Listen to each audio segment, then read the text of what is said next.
চাই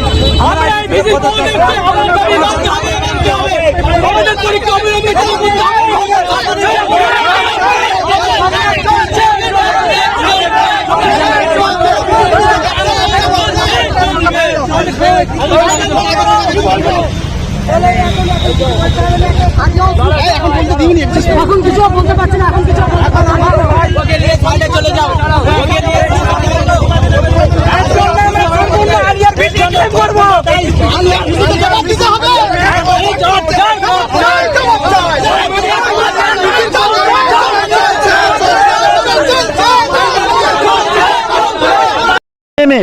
এদের আমাদের এক্সাম শুরু হয়ে গিয়েছিল এবং অলরেডি আমাদের 4টা সাবজেক্টের এক্সাম হয়ে গিয়েছে, কারো কারো 3টে হয়েছে।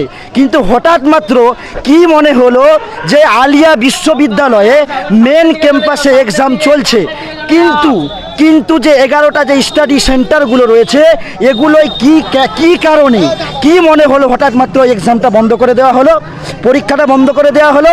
এটা কি ইসলামিক থিওলজিকে একটা চক্রান্ত চলছে বন্ধ করে দেওয়ার জন্য? এর পিছনে কার হাত আছে? এছাড়াও রয়েছে আমিনিয়া মাদ্রাসা, বেলডাঙ্গা মাদ্রাসা, যেগুলো আলিয়ার আন্ডারে রয়েছে। মোট 11টা স্টাডি সেন্টারে এক্সাম বন্ধ করেছে, পরীক্ষা বন্ধ করেছে।